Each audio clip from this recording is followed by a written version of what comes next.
Olá, pessoal! Sejam todos bem-vindos. Estamos iniciando agora mais um programa Por Dentro da Pós, o programa dos cursos de pós-graduação aqui da Uninter. Meu nome é Edna Chimenez, eu sou professora e tutora dos cursos de pós-graduação da área de comunicação. E hoje nós vamos discutir um tema super interessante. Mas antes de eu entrar nessas questões do tema e apresentar a nossa convidada, eu quero convidar vocês a acessarem o nosso site, uninter.com, barra da pós-graduação, uninter.com/pós-graduação, e ver todas as possibilidades do curso de especialização que temos lá disponível para vocês, inclusive os da área de comunicação, na barra comunicação, que nós temos a possibilidade de 10 cursos nessa área, sempre trazendo inovações, a teoria sempre atrelada ao mercado de trabalho, questões práticas do mercado de trabalho. Então são cursos super bacanas que vale a pena vocês darem uma olhada lá. E entrando então hoje no nosso tema aqui desse programa, que vai ser tão especial, que acho que todos vão poder refletir bastante. Hoje nós vamos falar um pouquinho sobre representações do Brasil na telenovela, em especial em uma telenovela que está agora no ar, que é a telenovela Pantanal. Isso mesmo. E para conversar com a gente hoje, eu convido aqui a professora Flávia. Olá, professora, tudo bem? Boa tarde, professora Edna, tudo bem? Tudo bem. A Obrigada pelo professora convite Flávia, novamente de estar aqui. isso, eu que agradeço, né, você ter topado vir aqui falar de um tema tão interessante, né, pelo menos para mim, eu sou super noveleira, então eu adoro discutir esses assuntos. E a professora Flávia, ela é doutora em Ciência da Comunicação, mestre em Comunicação e Semiótica, pesquisadora, roteirista audiovisual, mas eu não vou falar aqui, eu vou deixar a professora se apresente um pouquinho, fale um pouquinho da sua formação, sua atuação, até sua pesquisa, né? Principalmente nessa parte do audiovisual, para que a gente também conheça um pouquinho dessa sua trajetória. Então, como você disse, eu sou pesquisadora de televisão, né? Já desde 2012 que eu comecei a pesquisar a linguagem televisual e a indústria da televisão brasileira. Minha origem, na verdade, é do mercado. Eu trabalhei em emissora, trabalhei com produção televisual também, produtoras independentes, antes de perceber que eu precisava aprofundar na leitura, na interpretação daquilo que eu estava produzindo, né? Foi assim que eu entrei na pesquisa de televisão. Então, eu concluí recentemente o doutorado lá na ECA, na Universidade de São Paulo, pesquisando as séries brasileiras fora, né? A gente vai falar hoje de telenovela. Minha última pesquisa, né, foi sobre a teledramaturgia fora do sistema de televisão aberta, né? Então, eu pesquisei as séries brasileiras na TV paga e nas plataformas de streaming desde 2005 até 2020, né? Traçando esse mapeamento de linguagem e de estruturação de indústria mesmo, né, da mudança. Já isso, minha pesquisa de mestrado em comunicação e semiótica foi pela PUC São Paulo, e eu pesquisei, na época eu estava saindo de uma emissora de televisão, né, da Globo, e estava muito interessada, a gente estava ali no auge do direcionamento para a classe C da televisão. Então, esse meu primeiro movimento de pesquisa lá no mestrado foi exatamente sobre essas imagens de classe C construídas a partir da telenovela, né? Tendo essa perspectiva de como a televisão refletia, retratava, como ela dialogava com a realidade do Brasil na época. Que bacana, então tem muito a contribuir hoje aqui, né? Tenho certeza que eu vou fazer várias perguntas, acho que muito além, porque eu sou super curiosa, adoro esse tema também. Não sou pesquisadora, sou só uma curiosa mesmo. E para a gente começar, como eu disse, o nosso tema é sobre a representação de Brasil na telenovela Pantanal. E para a gente começar, eu queria que a Flávia falasse um pouquinho a primeira versão dessa novela, porque ela é um remake, né? Ela é uma releitura. A primeira versão dessa novela foi escrita por Benedito Rui Barbosa. E essa nova versão é uma releitura, tem um olhar do neto dele, um olhar mais atual. E nessa atualização eles trouxeram temas que também são atuais, né? Temas que estão sendo discutidos agora na sociedade, como a violência contra a mulher, a violência familiar, a questão dos biomas também, eles discutem bastante, coisas que são do nosso dia a dia, do nosso cotidiano. Como você analisa, professora, essa releitura, esse novo olhar, essa atualização desses temas? Acho que a gente pode dizer que é um grande desafio de qualquer remake, né, qualquer regravação, fazer uma atualização dos temas e do tratamento temático que vai ser dado às coisas, especialmente por uma característica da telenovela brasileira de ser realmente uma obra com um diálogo perene, né, um diálogo constante e muito intenso com a realidade nacional, com a realidade contemporânea em que ela é produzida e transmitida, né? Acho que isso tem relação com inúmeros fatores que a gente vai comentar um pouquinho mais na frente, mas a gente pode pensar que a característica da telenovela de ser filmada e exibida tradicionalmente ao mesmo tempo, né? Enquanto está sendo construída, ela já está no ar. Então, a resposta do público sempre teve muita influência no que estava sendo trabalhado ali. Por isso, é comum, é esperado que a telenovela, no geral, seja um remake ou seja uma novela original, é esperado que ela tenha esse diálogo intenso mesmo com a realidade. A adaptação atual de Pantanal, acho que está diretamente relacionado a isso, é um remake com a característica particular que a diferencia de ser o remake de uma telenovela de outra emissora, né? A Pantanal foi exibida em 1990 na TV Manchete, então é uma iniciativa da TV Globo de refazer uma novela de outra emissora, que foi uma grande concorrência da telenovela, que já era o carro-chefe da programação da Globo, ali em 90, foi um marco de um raro exemplo de uma novela que fez frente às telenovelas que eram produzidas na Globo. Então, essa atualização também tem a ver, talvez, com essa necessidade de se incorporar à programação da TV Globo, que tinha recusado o projeto que tinha sido oferecido a ela antes, né? Conta a história. De qualquer maneira, a gente já tinha comentado em outra oportunidade que, apesar de haver essa multiplicidade de adaptações em diálogos, em situações de alguns personagens, a gente pode problematizar a questão de atualização de uma narrativa quando o arco da história, quando o enredo não sofre alterações sensíveis, né? O próprio Bruno fala que ele não se deu esse espaço de adaptação da novela da Nasa. Então, por mais que a gente tenha, por exemplo, a questão do bioma, assim como você mencionou, que entra, né, numa perspectiva de sustentabilidade do Pantanal nesse momento tão crítico que a gente vive em relação às questões do meio ambiente no país, de alguma forma a gente pode pensar que se o arco, se a trajetória dos personagens não sofre uma alteração sensível, é complicado pensar que as próprias personagens possam carregar essa atualização efetiva, né? Talvez seja uma coisa como o caso da Zuleika, que transformaram a personagem em uma personagem negra para trazer uma questão racial que não estava presente na novela original, mas que foi um tema assim, abordado en passant, né? Não foi aprofundado, se limitou ali aquele sentimento de rejeição, talvez, dos filhos do Tenório, mas não foi realmente aprofundado. E a própria Zuleika, como uma personagem caracterizada como uma mulher feminista, né, uma mulher forte, que sempre trabalhou, que fez questão de pagar o apartamento de volta para aquele homem, não sei porquê, né, já que ele era companheiro dela e pai dos filhos, mas ela fez esse movimento emancipatório feminino, digamos assim, mas é amante daquele homem horroroso, vilão da história, né, digamos assim, há muitos anos, tem 3 filhos, se mudou lá para o Pantanal e está envolvido em todo aquele imbróglio, né?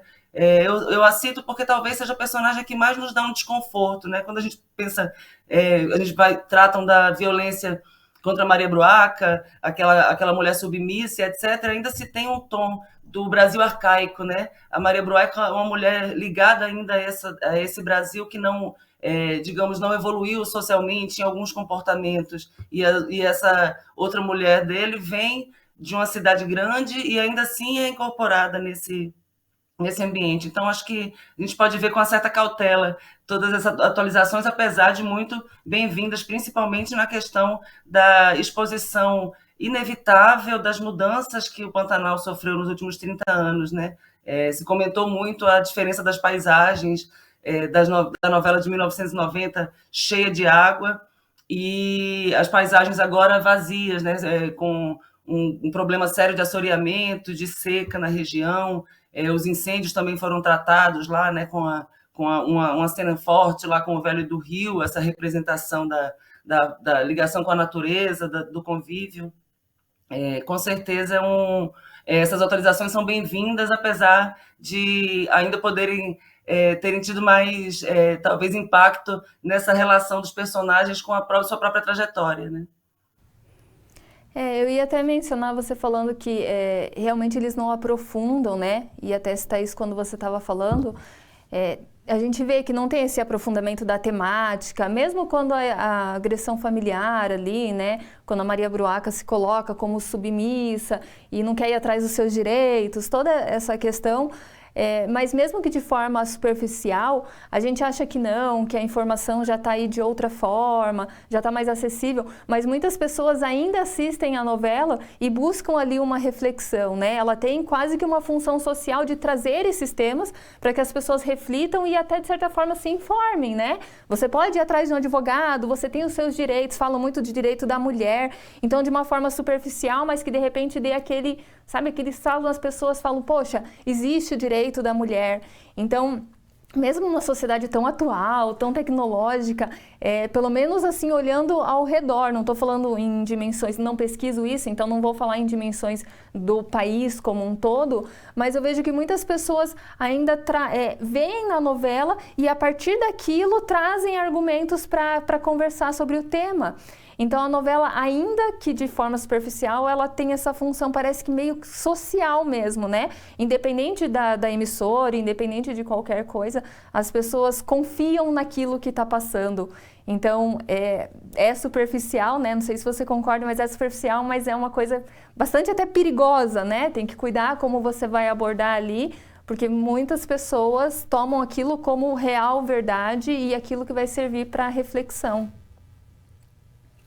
Eu acho que a gente tem uma relação muito íntima com a telenovela, né, no Brasil, tradicionalmente. Talvez até por essa tradição, o brasileiro tem hoje em dia, eu acredito, uma visão mais crítica, que a gente pode falar até uma visão irônica do que é que está sendo colocado ali na telenovela, mas realmente sempre essa ligação com a realidade e esse caráter educativo da televisão, sim, relacionado à própria origem ao próprio desenvolvimento, talvez, da televisão durante os anos 1960, 70 e 80, a forma como foi se configurando essa indústria tem totalmente relação, sim, com este impacto de sociedade, né? Acho que um exemplo extremo que a gente pode citar são as campanhas de merchandising social, que nas telenovelas, especialmente da Glória Pérez, né, que vai entrar no ar agora novamente, ela tem esse costume de ter essas campanhas de merchandising social, como outras, né? O Outro Lado do Paraíso teve uma campanha forte contra a violência contra a mulher, inclusive com a inclusão do telefone e do disque denúncia no final de cada capítulo, né? Eles têm sempre essa preocupação, porque também pelo alcance da televisão, né? A televisão já há muitos anos está presente em 98% dos lares brasileiros, né? Então a gente pode falar de outros meios, mas a televisão é ainda o que tem mais alcance. Foi tirado, inclusive, de pesquisas para definição de classe social, de tão espalhado que é no Brasil, tão comum que é possuir o aparelho de televisão em casa, né, com essa transmissão gratuita que a gente tem da televisão aberta. Então, o alcance realmente é imenso, mas eu acredito sim que hoje em dia cada vez menos pessoas assistem sem possuir um olhar crítico. Às vezes até crítico demais, né? As pessoas cobram que a ficção tenha um vínculo com a realidade que ela não necessariamente precisa ter, mas certamente no Brasil a gente tem esse costume. Eu me lembro quando eu fiz uma novela que tinha uma questão de hospital, de enfermeiras e tal, e foi uma grande reação porque a Associação das Enfermeiras foi reclamar de algum procedimento que a gente tinha colocado no ar, né? Então a cobrança realmente por esse alcance é muito grande, assim. E certamente a gente vê nas conversas de padaria como as pessoas como os temas abordados na novela acabam entrando no nosso cotidiano, né? A ficção tem esse papel também de organizar a realidade para a gente, né? De ajudar a gente a interpretar o que está no nosso entorno. Sim, e as pessoas têm o hábito de se colocar no personagem, né? Aquele sonho de ser aquilo, ou até de se encontrar ali, nossa, eu passo por algo parecido, algo assim. É muito legal, né? Porque isso não muda. Vai passando, pode diminuir, pode ter um outro viés, mas parece que isso sempre continua. E muita gente sempre ouve falar desse olhar do ambiente urbano, que domina, né, as telenovelas, principalmente quando a gente fala eixo Rio-São Paulo. E nessa em especial, como você analisa essa mudança que teve para o Mato Grosso do Sul? No momento que a gente também discute essa parte de conservação, que você falou inclusive do nível da água, que é bastante retratado ali na telenovela, mas também no meio ambiente, do papel do Estado, até dessa conscientização, né? Apesar que mesmo na novela eles ainda trazem um pouquinho daquele eixo Rio-São Paulo, né? Eles precisam fazer aquelas viagens para decidir as coisas, normalmente eles vêm para esse eixo novamente. Mas saiu um pouco o foco, né? Boa parte, na verdade, a maior parte da novela passa ali na outra região, numa região mais florestal, uma região que não é tão urbana. Eu acho que a gente continua também tratando dessa mesma característica da telenovela, né, de contato, pensando, de novo, citando essa coisa da história, de como a televisão ampliou o seu alcance no Brasil, o próprio sistema de transmissão, né, a rede nacional de transmissão foi montada ali durante o período militar, especialmente, né? Então, a televisão, a partir dali, fazia o papel de disseminadora de uma imagem de um país moderno, num momento de grande industrialização. Então, nada mais esperado no momento em que a gente estava querendo, havia o interesse do Estado de promover uma ideia de unificação nacional por um Brasil moderno, que que as telenovelas concentrassem as suas narrativas em centros urbanos, né, em grandes centros urbanos. Pela questão da rede de transmissão, foi possível que as emissoras do eixo Rio-São Paulo, né, especialmente onde eram as sedes das principais emissoras, conseguissem transmitir, reproduzir as suas programações para todo o Brasil. Então, a gente foi realmente se educando televisualmente, digamos assim, a ver Rio e São Paulo como a imagem desse Brasil desenvolvido, né? Esse Sul Maravilha que a gente brinca. Esse intento, então a gente vê os ambientes rurais sempre foram retratados como essa busca por uma unidade nacional originária, talvez, né? E em Pantanal acredito que a gente vê isso novamente, essa busca por identificar um Brasil profundo, uma raiz, um sentido da vida que é além daquele sentido das grandes cidades, né? São personagens que optam, o Jove lá é um personagem que opta por vir do Sudeste para morar no Pantanal, para assumir os negócios do pai, e ao mesmo tempo, aí numa atualização que a gente pode mencionar novamente da telenovela, ao mesmo tempo propor novas soluções sustentáveis ecologicamente para o pai de manejo daquele solo, né? Ele chega com a ideia da agrofloresta, né? De se manter aquela região sempre com a terra fértil e com controle, com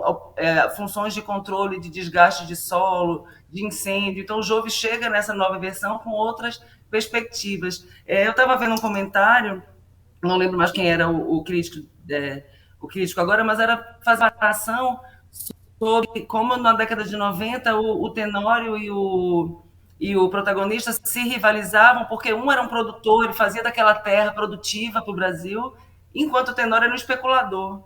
Né? E agora a gente vê que não, a gente vê uma preocupação não só de produzir, mas em como produzir naquela terra sem comprometer, a sustentabilidade ambiental daquela região. Né? Essa mudança para o Mato Grosso do Sul tem relação, certamente, com esse interesse, como na década de 90 a gente tinha uma pauta ecológica crescendo no Brasil, né? E Pantanal surge na manchete, como a gente comentou, se opondo, assim, sendo uma concorrência às telenovelas extremamente urbanas da Globo durante aquelas décadas, né? 1970 e 1980, a Globo vinha com um monte de novela nas cidades, e aí vem a manchete com a novela rural, com mudanças estéticas também, que eram a possibilidade de gravações externas em grandes ambientes, né, grandes planos abertos, mas com tons, digamos, cinematográficos que a gente fala.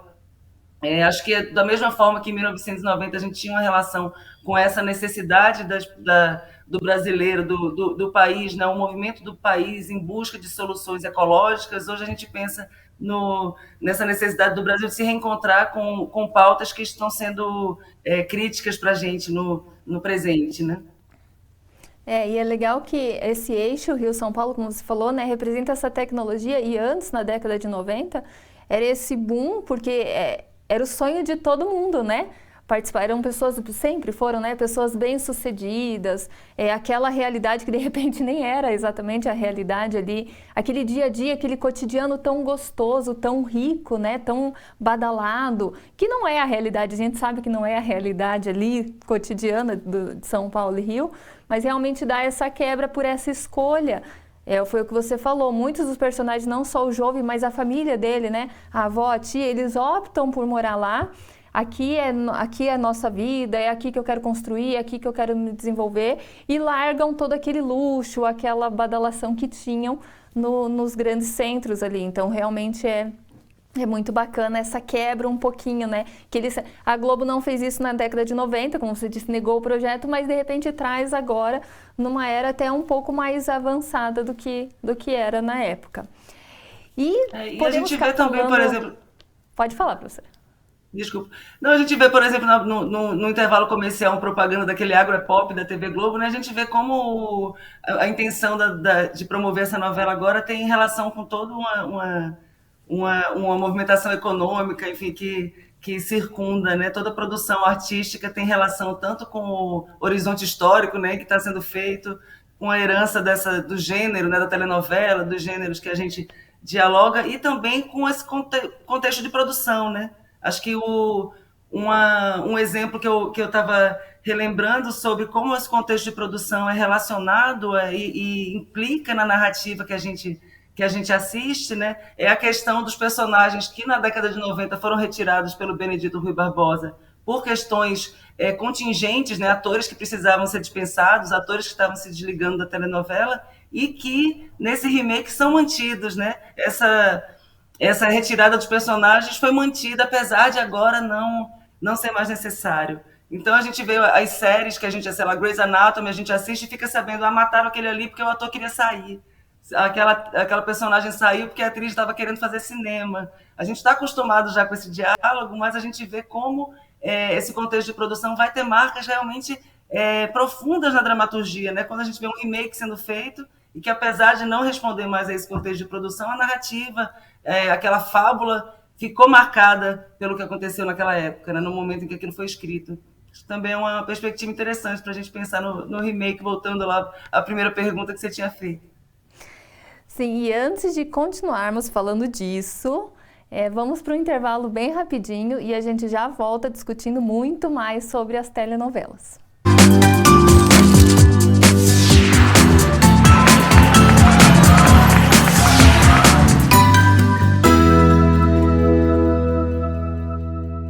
O Ninter apresenta Técnico em Marketing.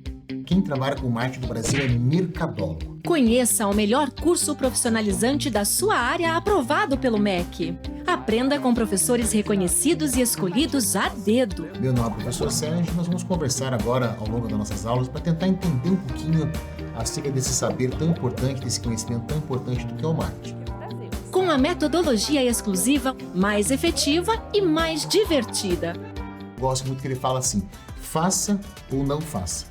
Tentativa não há. E descubra que as possibilidades de atuação são infinitas. Então, marketing hoje, acima de tudo, é saber se relacionar, é saber conversar, é saber interagir, é aquilo que eu falo, a ideia da empatia. Tudo isso entre rolês, trilhas e elos, disponíveis para assistir a qualquer horário e do seu jeito, com a participação do conhecimento e experiência de profissionais do mercado de trabalho. Que realmente as marcas que vão se destacar, que vão vender mais, elas vão ter uma estratégia muito clara de contribuir para o mundo de uma maneira geral. Não só vender produtos, não só fabricar coisas. Faça sua matrícula e comece uma nova carreira agora mesmo. Bons estudos!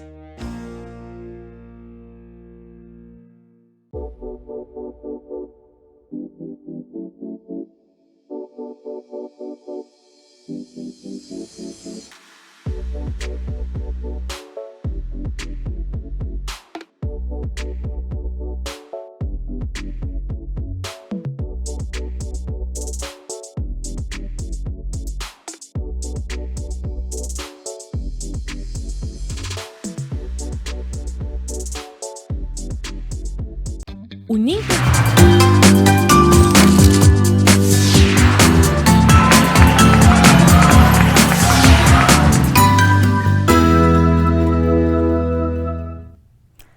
Voltamos, pessoal, com o nosso programa Por Dentro da Pós, o programa dos cursos de pós-graduação da Uninter, e hoje estamos tratando aqui das representações de Brasil na telenovela Pantanal com a professora Flávia. E para continuarmos nossa conversa aqui, podemos falar a tarde inteira aqui, estamos super empolgados, né? Vamos controlar um pouquinho. Mas saindo um pouquinho só dessa novela Pantanal, que a gente já falou bastante no primeiro bloco, mas falando um pouquinho das várias telenovelas brasileiras, a gente pode dizer que temos uma forma nacional para a produção dessa ficção seriada, professora? Certamente, a professora Balog já tinha cunhado a questão de um gênero genuinamente brasileiro para a telenovela, né? A nossa telenovela já desde, como a gente comentou, do final de 60, ao longo da década de 1970, se diferenciou dos congêneres internacionais, das telenovelas latino-americanas, que eram adaptadas no Brasil até então, principalmente, que era uma influência muito forte no que era produzido aqui. Então, a partir de Beto Rockefeller, em 1968, não foi uma novela que inaugurou todos os aspectos da linguagem, mas que certamente foi a novela que reuniu uma forma de fazer telenovela que urbanizou, que modernizou o que estava sendo feito ali e aproximou da realidade brasileira, como a gente falou, de um Brasil moderno, né? O Beto Rockefeller se vestia de Marlon Brando, né? Ele estava em diálogo com esse Brasil mais aberto para a cultura internacional.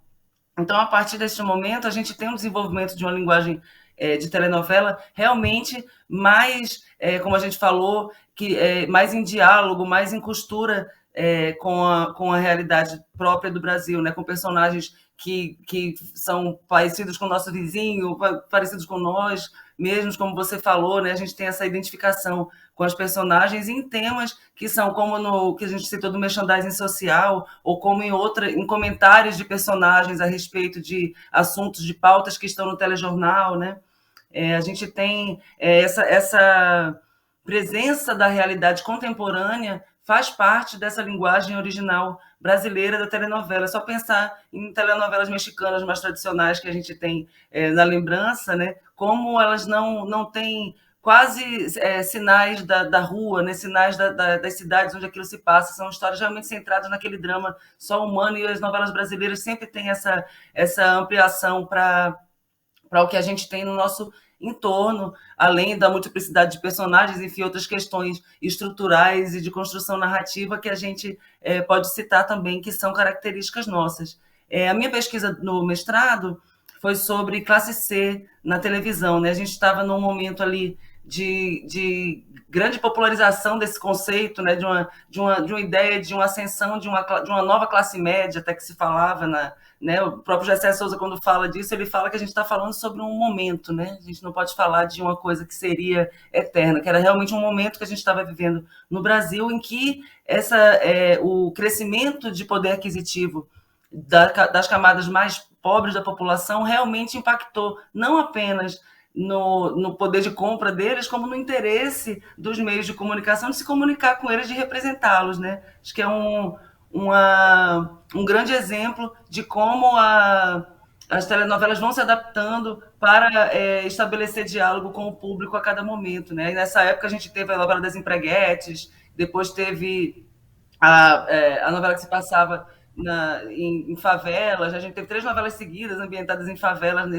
nesse momento. Então, acho que talvez, fora aspectos narrativos que a gente poderia aprofundar, realmente a principal característica desse gênero brasileiro de telenovela seja essa conexão com o nosso país, né? Com os nossos personagens, nossa cultura própria. E mesmo quando a gente fala das novelas rurais, que a gente pensa nessa coisa da identidade nacional, né? O rural como essa raiz, eles também tentam retratar, né? As culturas, o folclore de cada região, de cada coisa. Mesmo quando a gente está pensando numa coisa que a gente pode criticar como estereótipo, às vezes a gente percebe esse esforço de representação de uma cultura brasileira, de uma cultura nacional. E pensando assim, você falando das telenovelas que a gente já acompanhou, né? Como eu disse, eu sou super noveleira. Mas eu lembro que acho que a primeira novela que eu realmente acompanhei foi a novela Que Rei Sou Eu. Não sei se as pessoas vão lembrar, de repente eu me entregue aqui agora a minha idade, mas enfim. E eu lembro que essas primeiras novelas eram muito encantadoras, assim. Por mais que traziam as temáticas sociais, acho que sempre trouxeram, mas elas tinham muito mais isso de encantar do que realmente refletir, né? Não sei, eu acho que é uma coisa também muito cultural. A sociedade foi mudando, as pessoas foram mudando, foram ficando mais reflexivas, mais críticas, e isso também refletiu daí na forma como a gente assiste às telenovelas. Mas essa parte que você falou de ir mudando, de trazer temas sociais, de ir para o rural realmente pensando na minha trajetória novelística, eu vejo isso muito claro mesmo, né? Desde lá da primeira que eu lembro de ter acompanhado, de lembrar dos personagens. Talvez eu tenha assistido uma ou outra também em paralelo, mas de ter marcado personagens, eu lembro dessa. E depois todas as outras que você vai citando, eu vou lembrando também, que são novelas de sucesso, às vezes nem tanto, mas que eu tenho essa trajetória de ter acompanhado, assim. É muito bacana que isso tá mesmo na nossa cultura, né? Isso acaba fazendo parte e muda conforme a cultura, a necessidade, como você falou do bioma, né? É uma coisa muito discutida agora, então precisa estar presente ali, porque é uma necessidade mesmo da sociedade. Então a novela traz isso também. Então realmente é muito bacana, assim. Você vai falando, eu vou lembrando aqui da minha trajetória também. Esse exemplo que você deu do Que Rei Sou Eu é muito interessante, porque a vilã era o Brasil, né? A gente estava num momento de abertura política, de reabertura política do Brasil depois dos anos da ditadura, né? Finalmente a gente estava passando por uma eleição direta para presidente ali, e aquele país fictício, encantador, como você mencionou, né, que trazia toda aquela pompa da corte, etc., que parecia uma coisa tão distante da nossa realidade naquele momento, na verdade falava dessa ruptura com um sistema arcaico, retrógrado, que prendia aquele país na miséria, e a chegada do mocinho da novela, né, o Edson Celulari, que era o jovem transformador, né, que ia trazer a prosperidade e a modernidade para aquele reino. E tem um dado interessante sobre a novela, que ao longo de toda a novela se fala de um reino, né, enfim, fictício, mas no final, quando o mocinho finalmente chega ao poder, quando ele finalmente assume ali o governo, ele chama o povo do Brasil, né? No último capítulo a gente tem o novo rei declarando que ali se trata realmente do Brasil. Né? É interessante como mesmo nessa fantasia a gente tem uma ligação com os temas e as inquietações que a sociedade está tendo naquele momento. Sim. E recentemente foi lançado um álbum, né, de figurinhas das novelas, acho que era comemorando os 50 anos das novelas, né? E a gente, como eu falei, a gente tem vários desses momentos guardados na memória. A gente traz, às vezes, eu assisti a novela com a minha avó, ou quando eu era pequena eu já comecei a assistir novela, minha mãe tinha esse hábito, eu acabava acompanhando. Então a gente tem muito disso também na nossa memória, que acaba fazendo parte da nossa formação cultural também. E quais outros pontos sobre a representação do Brasil a gente pode destacar nas novelas brasileiras quando a gente tem o streaming que está dominando, né, essa produção audiovisual?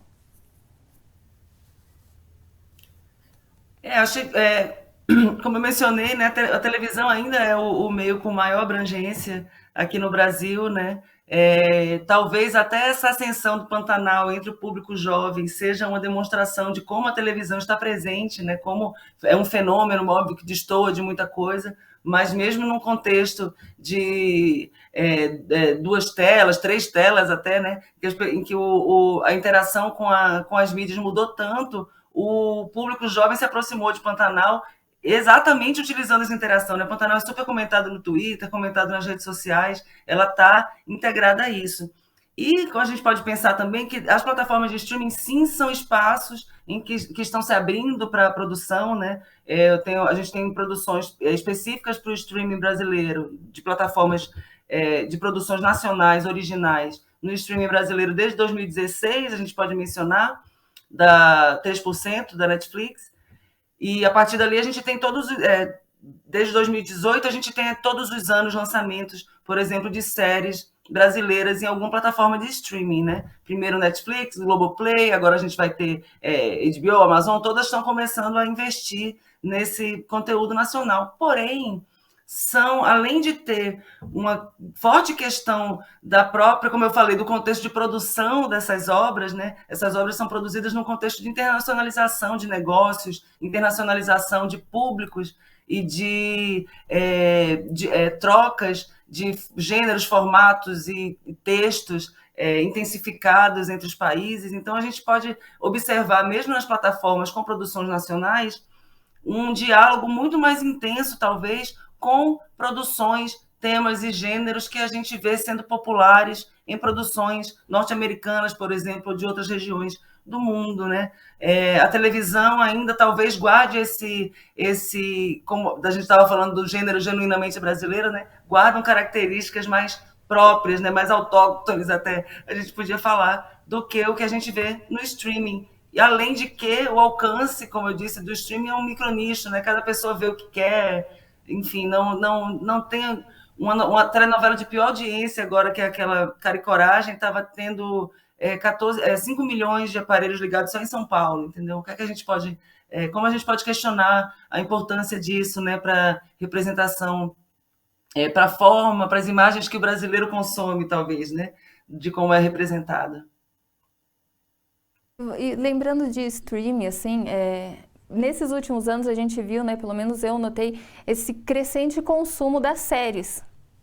Que, na verdade, na minha visão, posso estar totalmente errada, professora, pode me corrigir, ele é uma espécie de novela, porque tem os capítulos, você vai acompanhando. A grande diferença, principalmente para os jovens que querem tudo muito rápido, é você poder assistir quando você quer. Então, eu posso passar o dia inteiro e assistir toda aquela história até o final, né? Muitas pessoas começaram a maratonar as séries.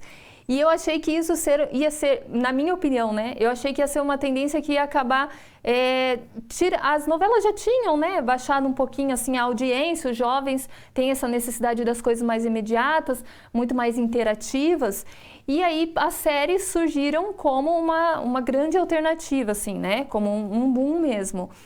E Pantanal veio que parece que mudou isso, foi o que você falou, conseguiu pegar os jovens de alguma forma, que comentam no Twitter, nas redes sociais, e você vê eles comentando, discutindo. É muito bacana que parece que trouxe de novo todo mundo para a TV, mesmo aqueles que estavam meio se debandando ali, trouxe, as pessoas têm a paciência de sentar todo dia, esperar o próximo capítulo e discutir o que vai acontecer, inclusive comparar com o que aconteceu na outra, como é esse personagem, como é outra.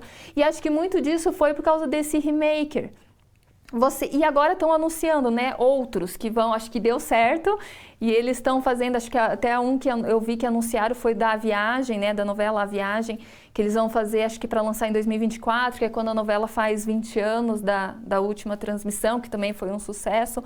Será que, uma pergunta agora minha, assim, curiosidade, essas releituras, esse remaker, será que vai ser uma tendência, pelo menos por enquanto, para trazer essas pessoas de novo, porque esses comentários nas redes sociais ajudam, né? Ajudam na audiência, foi o que você falou. A novela com menos audiência tem tantos aparelhos conectados, então menos audiência, né? Mas como? Mas será que esses remakers vêm agora como uma tendência, assim como surgiram as séries?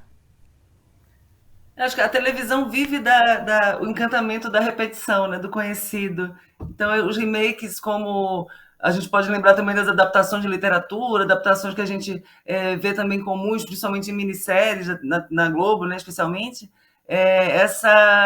esse contato com o já conhecido é um dos encantamentos da televisão, né, que a gente pode mencionar. Como você falou da telenovela ter voltado, o público ter voltado a esperar o capítulo, voltou também e também incorporou a maratona, né? As pessoas maratonam os capítulos de Pantanal no final da semana também, né? Não é só... estamos também pensando em novas formas de consumir esse produto tão tradicional da televisão. A tal ponto que a TV Globo já anunciou uma produção de uma telenovela específica para o Globoplay, e outras plataformas internacionais também estão indicando essa tendência de investir num formato de telenovela. O que a telenovela tem de diferencial de uma série? A gente pode pensar, primeira coisa, né? o número de capítulos, né? Uma série que a gente liga na Netflix, uma média de um canal internacional vão ser 13 episódios por temporada. Aqui no Brasil, a gente tem visto muito mais numa nova tendência de temporadas mais curtas. A gente vê muita temporada de 6 episódios, temporadas de 8 episódios, são muito mais curtas, né? As séries começam a ser filmadas já com aquele texto de todos os episódios escritos, definidos. Então, a gente tem muitas coisas que mudam a forma de produção e de consumo e possibilidade de construção artística mesmo dessas obras, né? Que as séries vão trazer. E a telenovela, por outro lado, se tornou um formato disseminado na televisão, um formato mais popular da televisão, do ponto de vista da indústria, porque você monta uma estrutura para uma obra que vai te render 180 capítulos, né?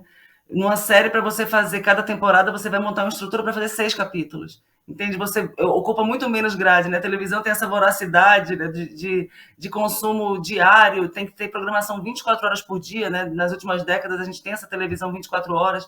Então, a gente tem essa necessidade de programação 24 horas que é beneficiada por formatos longos, por formatos que privilegiem a repetição de cenário, a repetição de elenco, da narrativa. A conquista do público já foi feita ali no começo da novela. Com sorte, você consegue segurar essa audiência ou até aumentar o interesse ao longo, né, no decorrer dos capítulos. Então, a telenovela tem muitas vantagens para a indústria também. Apesar de ser um produto muito caro, muito difícil de ser produzido, muito difícil já a partir de ser escrito, né, ser criado, como criar 6 capítulos por semana para uma obra que vai ficar no ar o ano inteiro, né?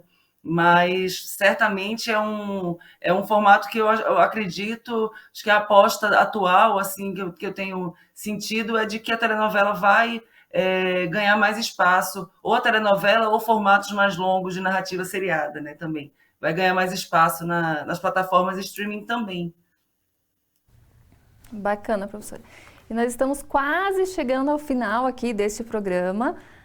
Poderíamos falar, como eu já disse, né, a tarde inteira sobre novela, ainda mais comigo, professora. E podemos falar de várias novelas. Já estou pronta para assistir o Remaker da Viagem em 2024, que eu também assisti a versão chorar anterior. de novo, tudo de novo. Já quero comparar os personagens, ver como vai ser, já fica tudo aqui borbulhando, né? Mas, infelizmente, o nosso tempo é esse.